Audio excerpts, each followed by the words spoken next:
Mexico city کے شمال مشرق میں تقریباً 35 میل کے فاصلے پر ایک وسیع شہر کے کھنڈرات ہیں جو زمین پر موجود کسی بھی چیز کے برعکس ایک قدیم دنیا ہے۔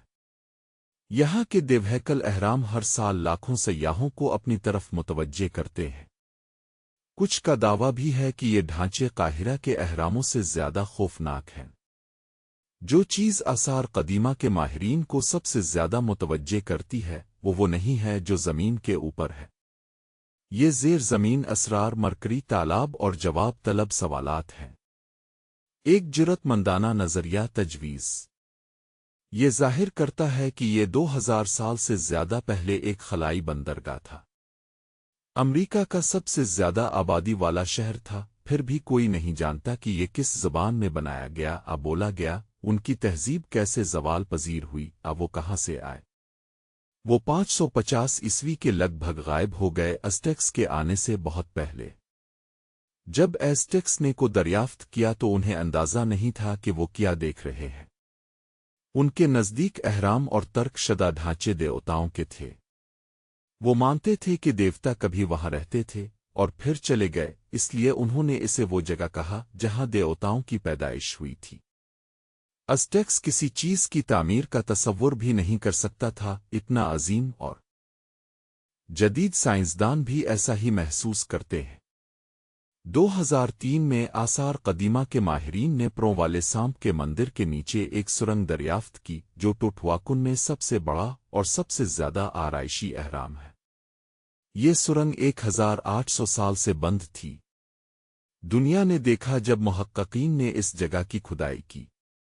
ہر ایک کو خزانہ کی توقع تھی، لیکن کسی کو بھی مائع پارے کے تالابوں کی توقع نہیں تھی۔ انہیں انسانی دانتوں سے بنے ہار، قیمتی پتھر کی آنکھوں والے شاندار مجسمے، سبز پتھر، مگرمچھ کے دانت اور جیگور کے مجسمے ایک میوزیم کو بھرنے کے لیے کافی نمونے ملے۔ لیکن سب سے بڑی دریافت خزانہ نہیں تھا۔ یہ مہینے کے نیچے ایک پوری چھپی ہوئی دنیا تھی۔ نئی ذہنی ساخت، تقریباً 60 فٹ زیر زمین۔ محققین نے پارے کے عطلی تالابوں کو بے نقاب کیا، جن کے بارے میں خیال کیا جاتا ہے کہ وہ رسمی جھیلوں کی نمائندگی کرتے ہیں۔ سرنگ کی دیواریں پاؤڈرڈ پارائٹ سے چمکتی ہیں، جسے ہم بے وقوفوں کا سونا کہتے ہیں، جس سے چھت کے ساتھ ستاروں کی چمک پیدا ہوتی ہے۔ بہت سے ماہرین آثار قدیمہ کا خیال ہے کہ سرنگ کو پیچیدہ رسومات کے لیے استعمال کیا گیا تھا، جو ممکنہ طور پر کے مماروں کی کاسمولوجی سے منسلک ہے۔ ماہر آثار قدیمہ گومیز شاویز نے ایک بار کہا تھا کہ وہ واقعی یقین رکھتے ہیں کہ کیوکیویکان دیوتاؤں کی جائے پیدائش ہے جو تمام چیزوں کا مرکز ہے۔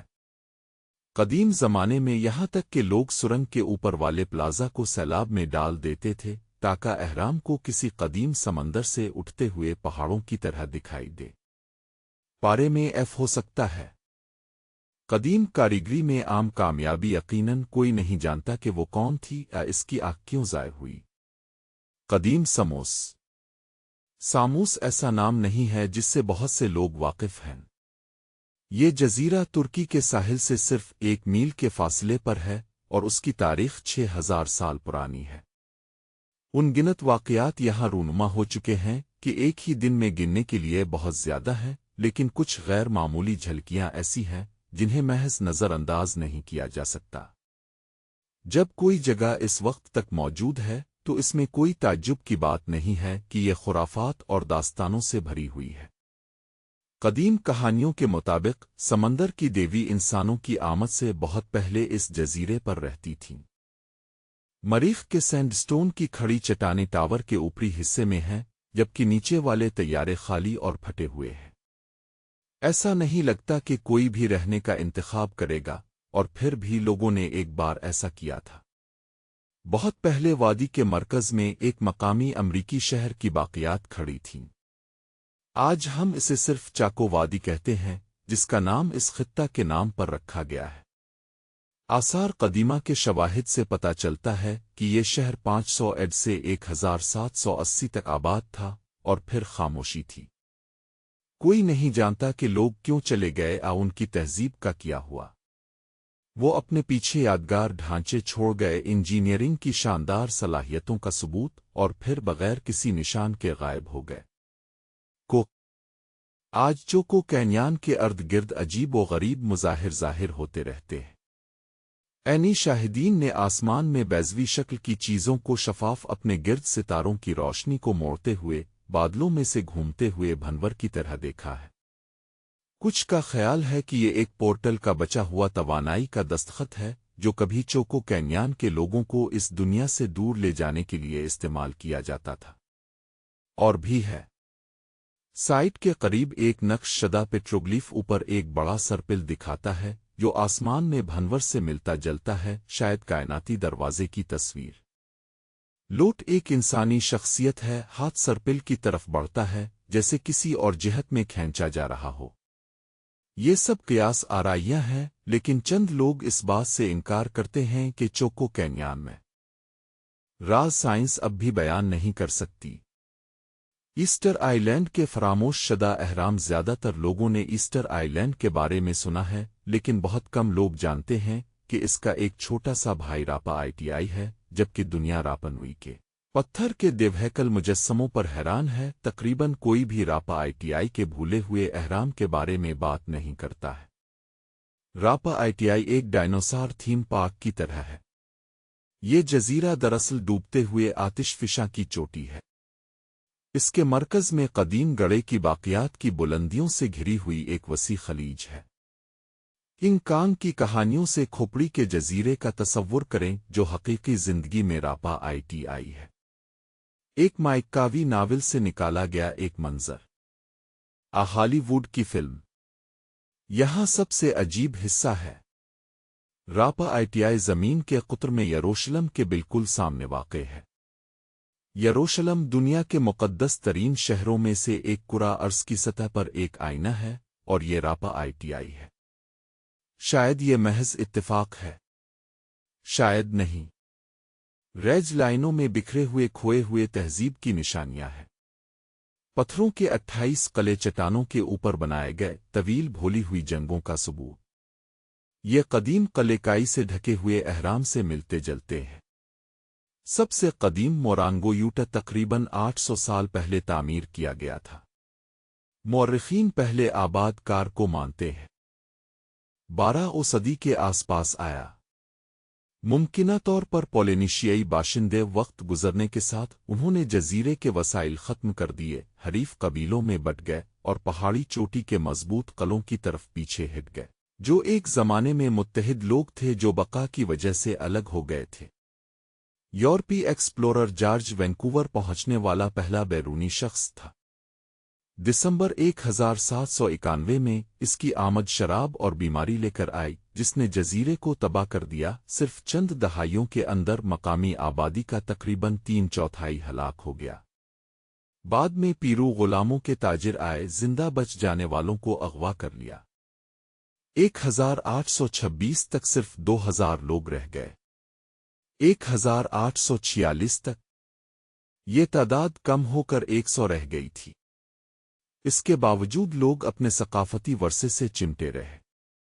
انگریزوں نے کوئلہ اسٹیشن قائم کیا اور 1881 میں فرانس نے اس جزیرے پر قبضہ کر لیا۔ 18 جون 1887 کو آخری آبائی ملکہ کو معزول کر دیا گیا اور بادشاہت ختم ہو گئی۔ کھدائی 1956 میں شروع ہوئی جس کی قیادت ولیم مالائے اور تھور ہیرڈاہل نے کی، جس میں اہرام کی شکل کے قلعے مورنگو یوٹ پر توجہ مرکوز کی گئی۔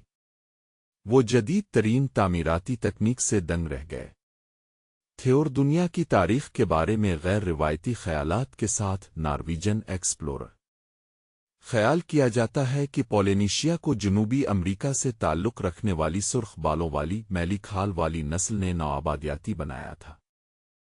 امریکہ اس نے انہیں ٹکی لوگ کہا جو مشرق وسطی سے سمندری کرایوں کی سورج کی پوجا کرتے ہیں۔ 1947 میں اس نے اپنے نظریہ کو ثابت کرنے کے لیے ایک لکڑی کے بیڑے پر بحر الکاہل کا 5000 میل کا فاصلہ عبور کیا۔ جب کیپٹن جیکب روگاوائن 1722 میں ایسٹر جزیرے پر پہنچا تو اس نے دعویٰ کیا کہ مقامی لوگوں کی جلد دودھ جیسی سفید ہے۔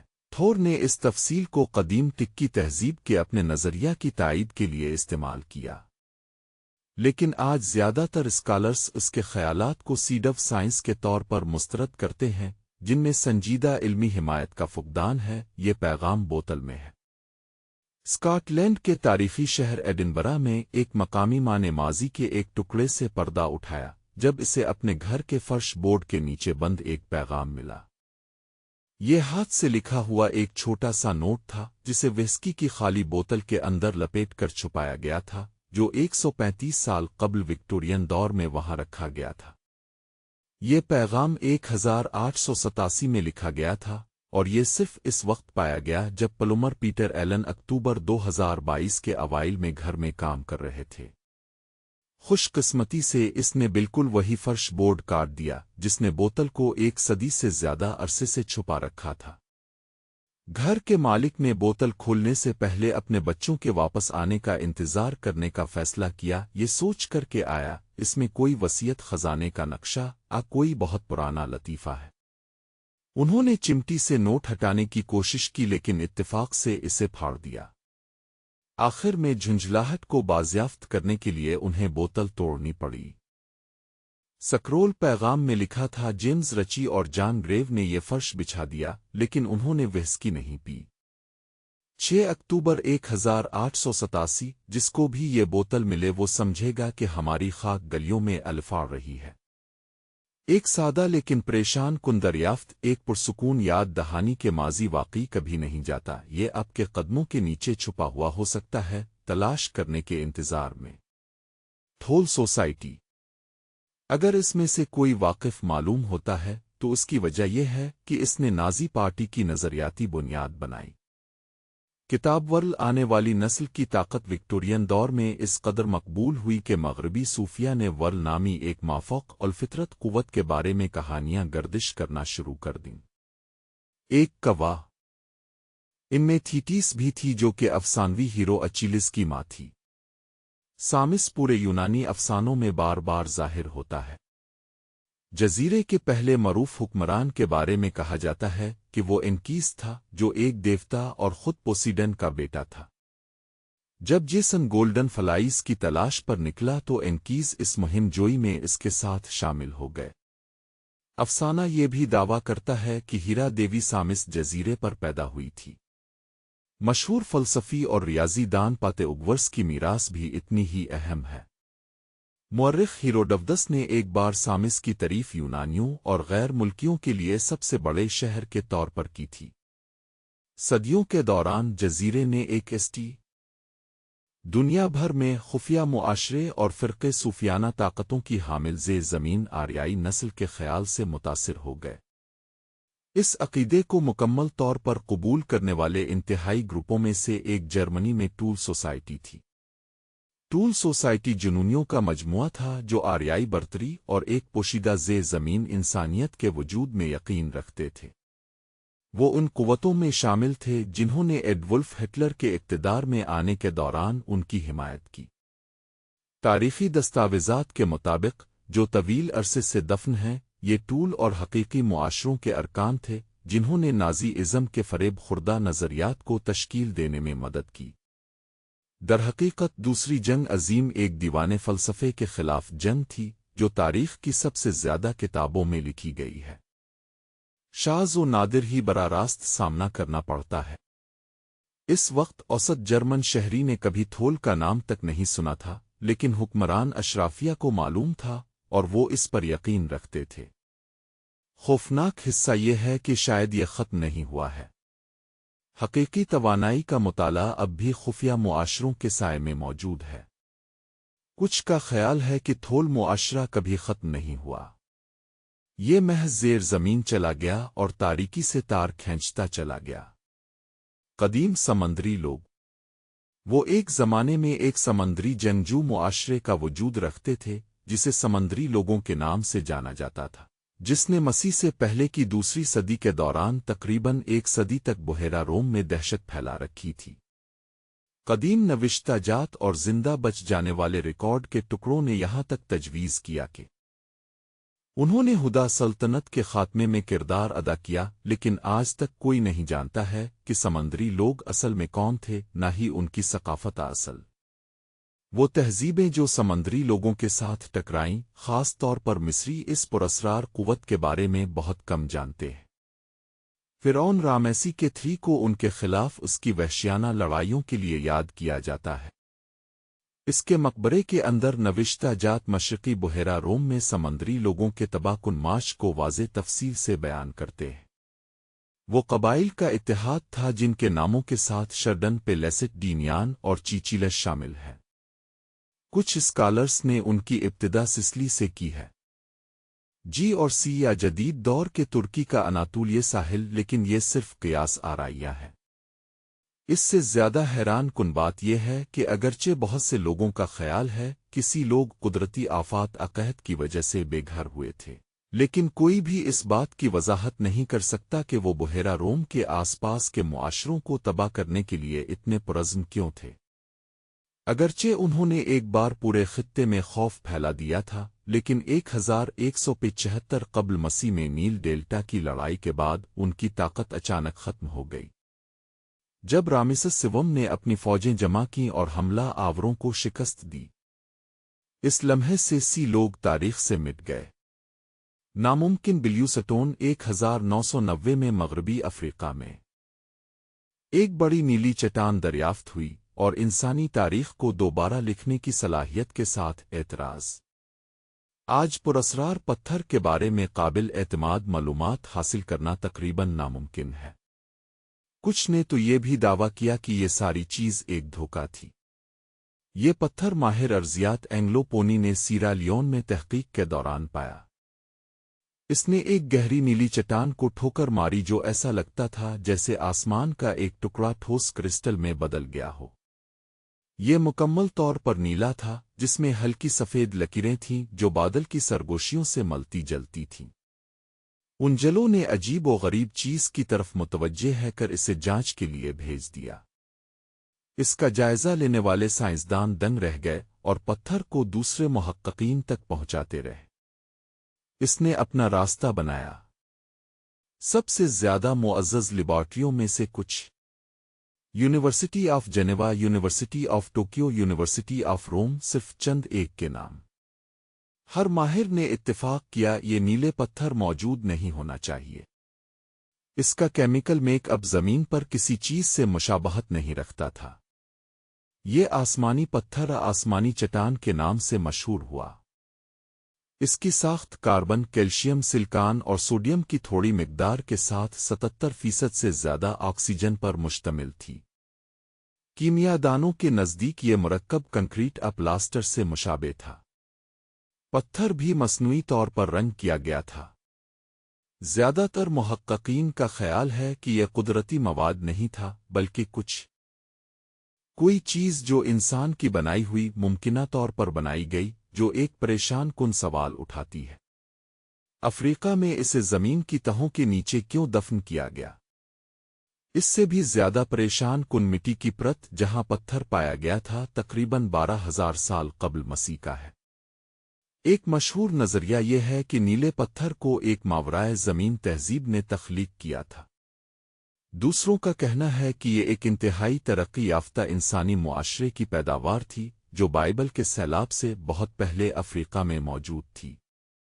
آپ کا کیا خیال ہے؟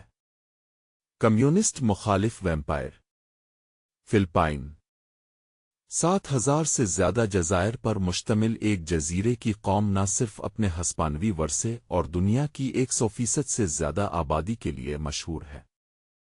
75 مادری زبانیں، بلکہ اس کی تاریخ اور گہری جڑوں کے لیے بھی۔ سب سے زیادہ خوفناک اسوان کی کہانی ہے، جو فلپائنی لوک داستانوں کی ایک ویمپائر نما مخلوق ہے۔ اسوانگ صرف خون نہیں پیتا، یہ اندرونی اعضاء، بلغم اور یہاں تک کہ غیر پیدا ہونے والے بچوں کو بھی کھاتا ہے۔ یہ ایک راکشس سورا انسان کے سائز کے گدھ میں تبدیل ہو سکتا ہے، ہمیشہ عجیب و غریب شکلوں میں ظاہر ہوتا ہے، گوشت کی بھوک کی وجہ سے۔ روایتی ویمپائر کے مقابلے میں اسوانگ کہیں زیادہ خوفناک ہے۔ 1950 کی دہائی میں سرد جنگ کے کمیونسٹ مخالف جنون کے دوران CIA نے اس افسانے کو نفسیاتی جنگ کے ایک آلے کے طور پر استعمال کیا۔ انہوں نے جعلی اسوان حملہ کیا، لاشوں کو درختوں میں لٹکایا گیا، اگلا چھید کیا گیا اور لاشیں خون سے بہہ گئیں۔ جب کمیونسٹ باغیوں نے ان متاثرین کو دریافت کیا تو مافوق الفطرت خوف نے لڑنے کی ان کی مرضی کی جگہ لے لی۔ متفرق حکمت عملی جس مخلوق کی نقل کی گئی اس سے زیادہ پریشان کن۔ اوسوانگ کا عقیدہ ہسپانوی نوآبادیات سے پہلے کا ہے۔ 1589 میں ماہر الہیات جوان ڈی پلیاسینشیا نے اس مخلوق کے بارے میں لکھا، اسے انسان کھانے والے شیطان کے طور پر بیان کیا۔ اس کا نام اینگ وونگ مختلف ہوتا ہے لیکن تمام ورژن موت اور کالے جادو سے جڑے ہوئے ہیں۔ سٹیج کیے گئے حملوں کے پیچھے ماسٹر مائنڈ ایڈورڈ گیری لینسڈیل تھا، جو ایک سابق OSS افسر اور جدید نفسیاتی آپریشنز اشتہارات میں اس کے پس منظر پر روشنی ڈالتے ہوئے لینسڈے اور ان کی ٹیم نے مقامی توہمات کا مطالعہ کیا اور کو خوف کی سب سے مؤثر علامت کے طور پر منتخب کیا۔ پھر انہوں نے دشمن کی صفوں میں خوف و ہراس پھیلانے کے لیے ویمپائر کے حملوں کا اہتمام کیا۔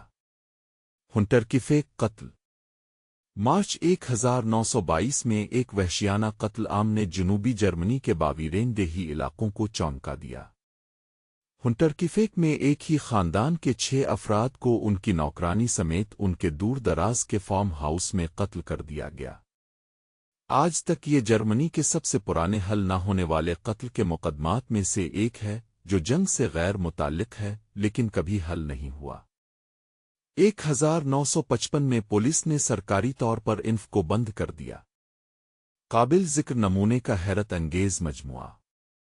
یہ ایک بار مینو اور کریٹ، مائسینی، مصر اور یہاں تک کہ میسوپوٹیمیا کی تہذیبوں کے مشترکہ گھر کے طور پر کام کرتا تھا۔ یہ کثیر الثقافتی میراث آثار قدیمہ کی کھدائی کے ذریعے دریافت ہونے والی اشیاء میں جھلکتی ہے۔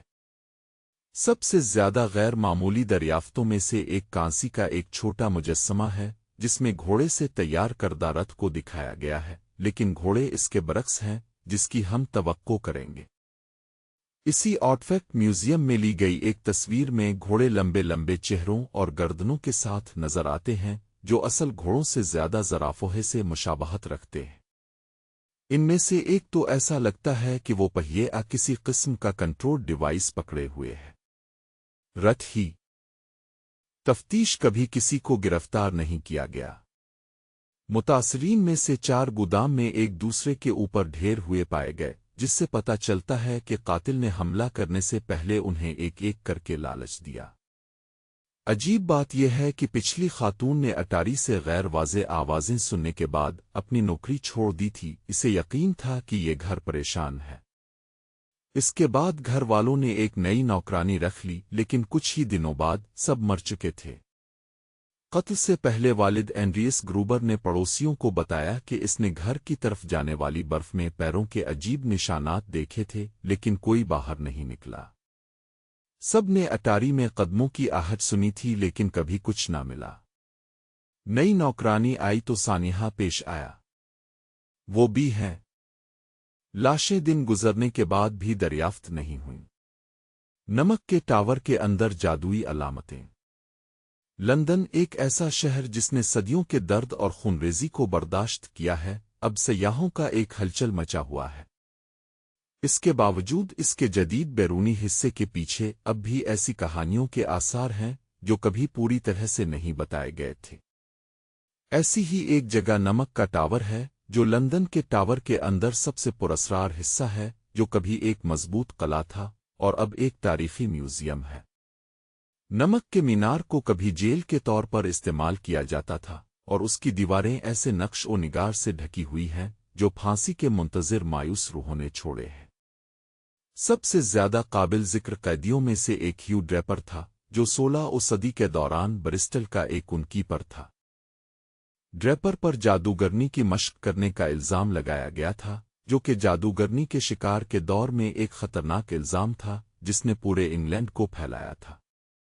اس نے اصرار کیا کہ وہ صرف جادو کا شوقین تھا اور اس نے کبھی اس پر عمل نہیں کیا تھا۔ تاہم اس کے سیل کے سرد پتھر میں کھدی ہوئی ایک عجیب علامت ہے جو آج بھی نظر آتی ہے، ایک پیچیدہ علم نجوم کی دنیا جس میں رقم کی نشانیوں کے پورے دائرے کو دکھایا گیا ہے۔ واضح طور پر ڈریپر صرف جادو کے بارے میں نہیں جانتا تھا، وہ اس پر یقین رکھتا تھا۔ جبکہ ٹاور میں زیادہ تر نقش و نگار مسیحی علامتیں ہیں، جیسے صلیب اور جیسوٹ کے نشان، ڈریپر کی اینچنگ ایک بہت ہی مختلف قسم کے قیدی کی نشاندہی کرتی ہے۔ اس وقت کے دوران جادو کے حقیقی پریکٹیشنرز موجود تھے، لیکن وہ جادو ٹونے کے بارے میں کیا جانتے تھے؟ بولڈ علم وقت کے ساتھ کھو گیا ہے۔ پتھر میں صرف خفیہ نقش و نگار ہی اس بات کی گواہی دیتے ہیں جس کی وضاحت نہیں کی جا سکتی۔ انٹارکٹیکا کے نوفلائی زونز۔ انٹارکٹیکا میں کچھ ایسے علاقے ہیں جہاں کسی طیارے کو پرواز کی اجازت نہیں ہے۔ اس پابندی نے کئی دہائیوں کی قیاس آرائیوں کو ہوا دی ہے کہ واقعی برف کی موٹی چادروں کے نیچے کیا چھپا ہوا ہے۔ نو فلائی زونز کی سرکاری وجہ مقناطیسی بے ضابطگی ہے جو نیویگیشن سسٹم میں مداخلت کر سکتی ہے۔ بہت سے پائلٹوں نے کمپاس کی خرابی، جی پی ایس سسٹم کے غیر فعال ہونے اور مخصوص علاقوں پر پرواز کرتے وقت اچانک ریڈیو خاموشی کی اطلاع دی ہے۔ ریاستہائے متحدہ سمیت حکومتوں نے ان زونز کو حد سے باہر قرار دیا ہے۔ حفاظتی وجوہات کی بنا پر پھر بھی انہوں نے کچھ تفصیلات پیش کی ہے۔ اس خاموشی نے صرف نظریات کو تیز کیا ہے۔ کچھ لوگوں کا خیال ہے کہ نوفلائی زونز اجنبی ٹیکنالوجی، قدیم گمشدہ شہروں اعلیٰ خفیہ سرکاری سہولیات کو چھپا رہے ہیں۔ دوسروں کا دعویٰ ہے کہ یہ زونز زمین کو کھوکھلی کرنے کے لیے پورٹل ہیں، وہ پوشیدہ دنیا جو ہمارے پیروں کے نیچے ہے۔ سب سے زیادہ پائیدار کنودنتیوں میں سے ایک ایڈمرل رچرڈ برڈ سے منسلک ہے۔ 1940 کی دہائی میں اس نے آپریشن ہائی جمپ کی قیادت کی جو انٹارکٹیکا کے لیے ایک بڑی فوجی مہم تھی۔ افواہوں کے مطابق اس نے عجیب و غریب اڑتی چیزوں کا مشاہدہ کیا اور ایک زیر زمین دائرے میں داخل ہونے کا راستہ دریافت کیا۔ ان کے جریدے کو مبینہ طور پر خفیہ رکھا گیا ہے جس میں ایک پراسرار برف کے نیچے رہنے والی سنجیدہ تہذیب۔ اس بات کا کوئی ٹھوس ثبوت نہیں ہے کہ ایڈمرل برڈ کو کبھی کسی مافوق الفطرت چیز کا سامنا کرنا پڑا ہے، پھر بھی جو اس نے مبینہ طور پر بیان کیا ہے وہ قطبی تحقیق کی تاریخ میں سب سے زیادہ مستقل رازوں میں سے ایک ہے۔ اور اگر انٹارکٹیکا واقعی تصور سے باہر رازوں کی حفاظت کر رہا ہے تو شاید یہ نوفلائی زون انہیں انسانیت سے پوشیدہ رکھنے کی کلید ہے۔ قدیم محفل گیمنگ کوئی جدید ایجاد نہیں ہے۔ یہ آرکیڈ مشینوں آپون کے کلاسک کھیل سے شروع نہیں ہوا تھا۔ قدیم لوگ کھیلوں سے اتنے ہی متوجہ تھے جتنے ہم آج ہیں۔ اب جدید آثار قدیمہ کے ماہرین تاریخ کے سب سے زیادہ قوانین میں سے ایک کے قواعد کو ڈی کوڈ کرنے کے لیے جدوجہد کر رہے ہیں۔ مقبول تفریح۔ اگر کوئی آپ کو بغیر ہدایات کے چند اجارہ داری کے ٹکڑے دے دیتا ہے تو کیا آپ یہ جان سکتے ہیں کہ کس طرح کھیلنا ہے؟ اب تصور کریں کہ وہ ٹکڑے 1000 سال تک زیر زمین دبے ہوئے تھے، چیلنج بہت بڑا ہوگا۔ بالکل ایسا ہی ہے جو university of Freiburg and Switzerland کے ماہر آثار قدیمہ روڈیگر شیڈیلر کرنے کی کوشش کر رہے ہیں۔ سال 2005 میں پوگڈ سلوواکیہ میں ایک نئے صنعتی زون کی تعمیر کے دوران کارکنوں نے غلطی سے 4ویں صدی کے جرمن سردار کی قبر کا پتہ لگایا۔ اس رہنما نے وہاں 16 صدیوں سے زیادہ آرام کیا تھا جب تک کہ اس کی قبر کو بے نقاب نہیں کیا گیا تھا، جسے ماہرین آثار قدیمہ کی فوری دلچسپی تھی۔ قبر کے اندر انہوں نے متعدد خزانے، لکڑی کا کام، سیرامکس اور ایک خوبصورتی سے تیار کردہ لکڑی کے بورڈ گیم کو دریافت کیا۔ گیم بورڈ ایک جدید شطرنج بورڈ سے ملتا جلتا ہے جس میں 17 قطاریں اور نیچے 18 قطاریں ہیں۔ اس کے ساتھ چند بلیک اینڈ وائٹ گیم کے ٹکڑے تھے۔ تقریباً 2 دہائیوں کے بعد روڈگر شلر اب بھی اس پراسرار گیم کے قوانین کو ڈی کوڈ کرنے کی کوشش کر رہا ہے۔ یہ ایک بظاہر ناممکن کام ہے جو اس کی ساری زندگی اس کی پیروی کر سکتا ہے۔ پھر بھی اس نے دوسرے قدیم کھیلوں کے لیے کامیابی کے ساتھ اصولوں کی تشکیل نو کی ہے، جیسے کہ لوڈی، ایک رومن حکمت عملی کا کھیل جسے یونانی کھیل سے ڈھالا گیا ہے، کوئی بھی اسے گھر پر آزما سکتا ہے ایک بساط کا استعمال کرتے ہوئے اور فی کھلاڑی 24 ٹکڑے کل 48 قواعد فوری آن لائن تلاش کے ساتھ دستیاب ہیں یہ تعمیر نو گیم بورڈز پر مبنی ہے جو چھتوں کی ٹائلوں اور مندر کے سیڑھیوں میں کھدی ہوئی ہے جن میں پارتھینن کے بھی شامل ہیں قدیم تحریروں کے ساتھ مل کر ممکنہ حد تک درست ورژن کو دوبارہ تخلیق کرنے کے لیے پھر بھی کوئی بھی ان تمام تغیرات اور حکمت عملیوں کو صحیح معنوں میں نہیں جانتا جو ایک بار ذہن کی ان بھولی بصری لڑائیوں میں استعمال کی جاتی ہے دی ایگمیٹک نیولیتھک ماسک 2018 کے اواخر میں اسرائیل کے نوادرات کی اتھارٹی آئی اے نے جنوبی یہودیہ کے صحرا میں ایک نیولیتھک پتھر کے ماسک کی دریافت کا اعلان کیا جس نے وسیع توجہ مبذول کرائی اور نمونے کی صداقت کے بارے میں شدید بحث کو چھپانا خیال کیا جاتا ہے کہ یہ نایاب ماسک تقریباً 9000 سال پرانا ہے جو اس وقت کا ہے جب انسانوں نے پہلی بار زرعی زندگی میں آباد ہونا شروع کیا تھا یہ دریافت آئی اے کے اینٹی لیوٹن یونٹ کی تحقیقات سے ہوئی جس نے بعد میں اسرائیل کے پینا ہیور کے علاقے سے نمونے کا سراغ لگایا اسی دور کے دیگر ماسک کی طرح یہ بھی نرم چونے کے پتھر سے تراشی گئی تھی اس میں 2 کھوکھلے رنگ ایک واضح طور پر بیان کردہ من اور اس کے کناروں کے ساتھ چھوٹے سوراخ ہیں جو یہ بتاتے ہیں کہ یہ ایک بار کسی سطح پر بندھا ہوا تھا چہرے پر پہنا گیا تھا یہ ماسک انسانی معاشرے میں ایک اہم لمحے کی نشاندہی کرتے ہیں جب لوگوں نے آباد ہونا شروع کیا روایتی گاڑی کی طرح نہیں لگتا یہ کسی بھی چیز سے زیادہ آبدوز سے مشابہت رکھتا ہے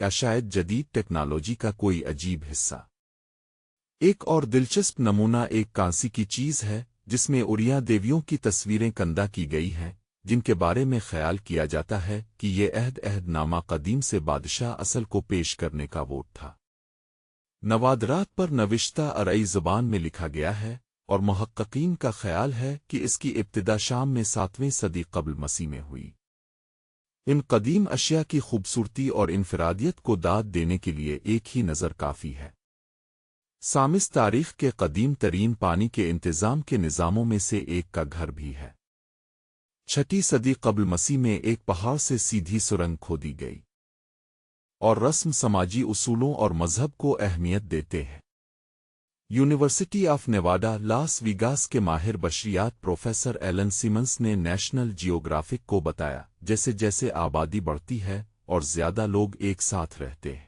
آپ کو کسی قسم کے سماجی کنٹرول کی ضرورت ہوتی ہے یہ وہ جگہ ہے جہاں رسمی رسومات آتی ہیں میری 5 اور ثبوت زندگی میں بہت تاریخ پھر بھی سوال یہ ہے کہ یہ ماسک دراصل کس لیے استعمال ہوتے تھی کچھ ماہرین کا خیال ہے کہ انہوں نے آباء و اجداد کی عبادت میں کردار ادا کیا دوسروں نے ماسک کی صداقت پر سوال اٹھایا تجویز کیا کہ کم از کم کچھ جالسازی مافوق الفطرت سپاہی ہو سکتے ہیں امریکی انٹیلیجنس نے ایک بار انکشاف کیا چین نے اپنے ہی فوجیوں پر حیاتیاتی تجربات کیے تھے جس کا مقصد کیپٹن امریکہ کے برعکس حقیقی زندگی کے سپر سپاہی بنانا تھا اور چین واحد ملک نہیں ہے جو اس طرح کے عزائم پر عمل پیرا ہے روس نے دعویٰ کیا ہے کہ یوکرین خفیہ طور پر لیب پر مبنی بائیو ٹیکنالوجی کا استعمال کرتے ہوئے جینیاتی طور پر بہتر جنگجوؤں کی فوج تیار کر رہا ہے امریکی قومی انٹیلی جنس کے ڈائریکٹر جان ریڈکلف نے یہ چونکا دینے والے الزامات لگائے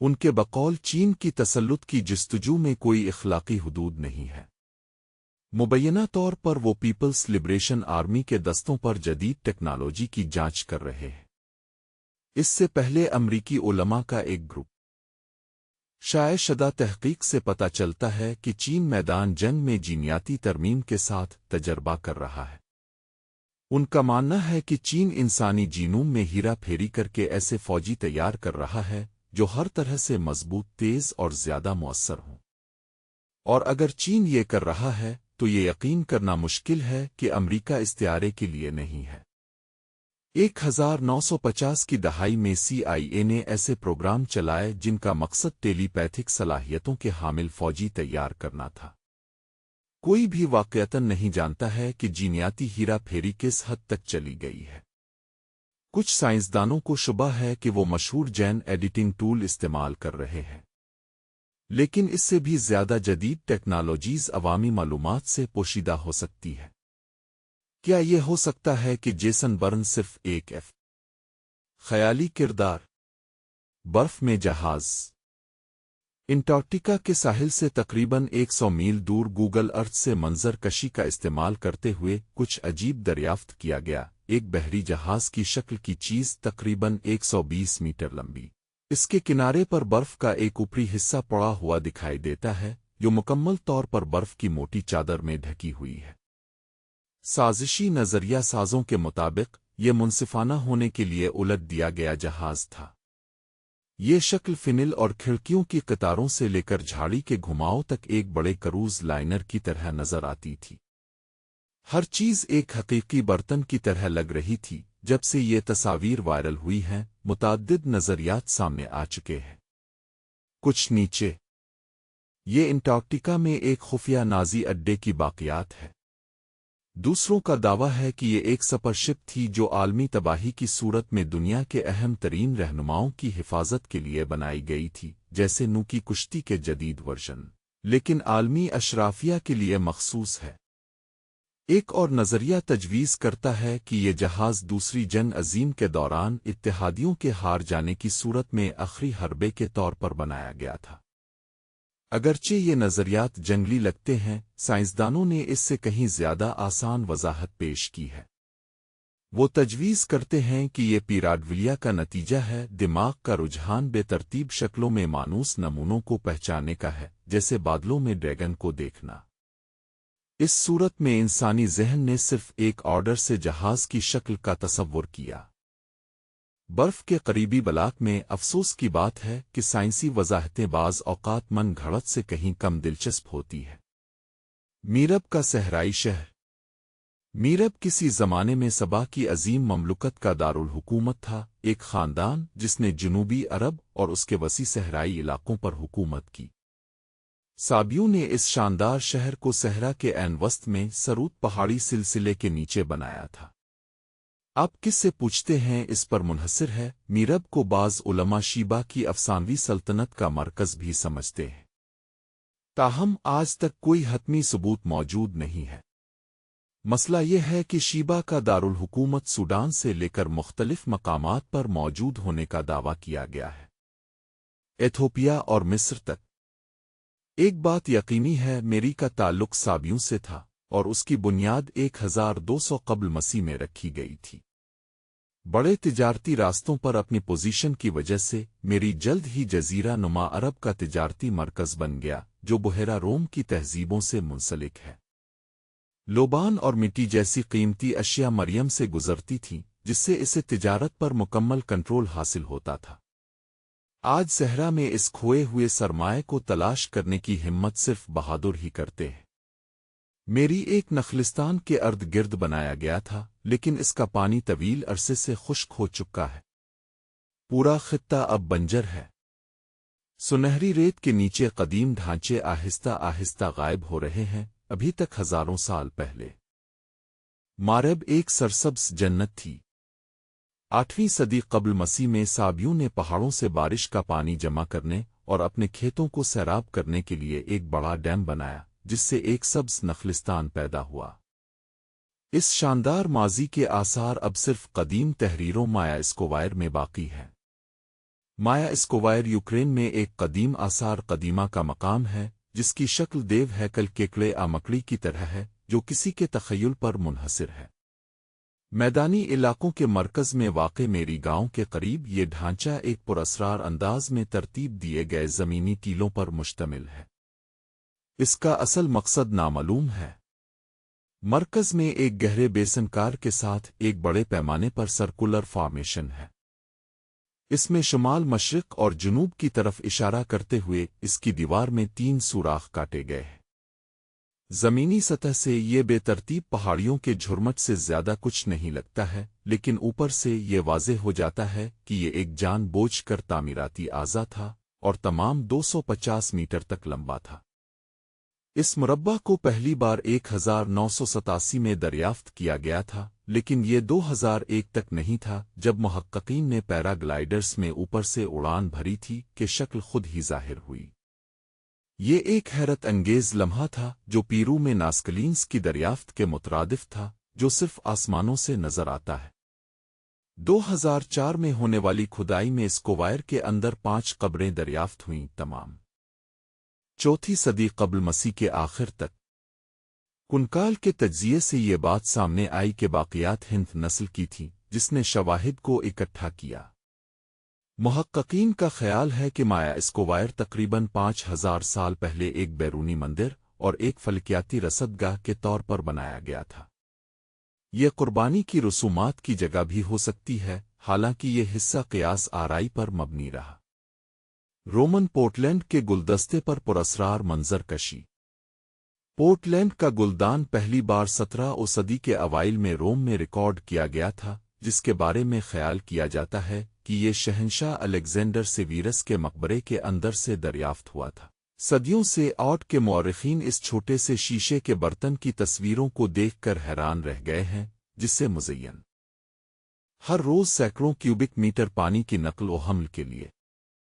جب اسے پہلی بار مکمل کیا گیا تو یہ وجود میں اپنی نوعیت کی سب سے لمبی سرنگ تھی۔ یہاں تک کہ جدید انجینئرنگ معیارات کے باوجود یہ کامیابی تعمیر اور آسانی کا ایک معجزہ ہے۔ Project Sunshine. پروجیکٹ سنشائن کوئی سازشی نظریہ نہیں ہے۔ یہ ایک حقیقی خفیہ تحقیقی پروگرام تھا جو کبھی ریاستہائے متحدہ اور برطانیہ کی حکومتوں نے انسانی جسم پر تابکار فال آؤٹ کے اثرات کا مطالعہ کرنے کے لیے کیا تھا۔ 1950 کی دہائی کے دوران سائنسدانوں نے برطانیہ، امریکہ اور یہاں تک کہ آسٹریلیا کے قبرستانوں اور ہسپتالوں سے لاشیں چرائی تھیں۔ کئی لاشیں حال ہی میں مرنے والوں کی تھیں۔ گہرے کوبالٹ کے نیلے شیشے میں تراشی ہوئی 7 خفیہ سفید شخصیات۔ آج تک صرف ایک شخصیت کی قطعی طور پر شناخت کی گئی ہے۔ ایک مشل اور کمان پکڑے درمیانی ہوا میں لٹکا ہوا ایک شخص جسے خدا کامدیو سمجھا جاتا ہے۔ ایک بہادر نوجوان اور ایک آدھی ننگی عورت بھی ہے جو گھومتے ہوئے ناک کو گلے لگا رہی ہے، لیکن ان کرداروں اور دیگر کی شناخت ابھی تک نامعلوم ہے۔ BBC کے مطابق کچھ اسکالرز کا خیال ہے کہ یہ اعداد و شمار افسانوی شادیوں، یہاں تک کہ کلیوپیٹرا اور مارک انٹونی کے درمیان تاریخی شادی کی عکاسی کر سکتے ہیں۔ ہو سکتا ہے کہ گلدستے میں ایک بار کسی اشرافیہ کی راکھ رکھی ہو یا محض ایک انمول تحفہ کے طور پر پیش کی گئی ہو۔ یقینی کیا ہے؟ یہ ایک بے حد قیمتی چیز روزمرہ کے استعمال کی کوئی چیز نہیں، اور اس کا مالک بلا شبہ امیر اور طاقتور تھا۔ جبکہ اسکالرز کبھی بھی گلدان کی تصویر کشی کے حقیقی معنی پر متفق نہیں ہو سکتے ہیں۔ اصل میں اس کی ملکیت کس کی تھی، اسے کس کے لیے استعمال کیا گیا تھا؟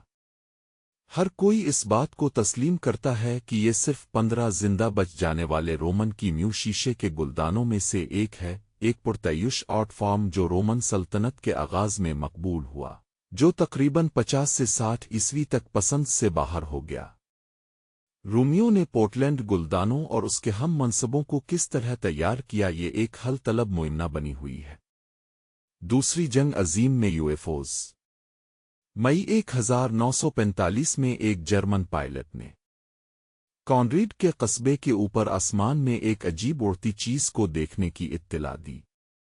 یہاں تک کہ وہ تصویر بنانے میں بھی کامیاب ہو گیا، جسے اس وقت فوڈ فائٹر کہا جاتا تھا، چمکتی ہوئی سگار کی شکل کی چیزیں جو اکثر ہوائی لڑائیوں کے دوران ظاہر ہوتی ہیں۔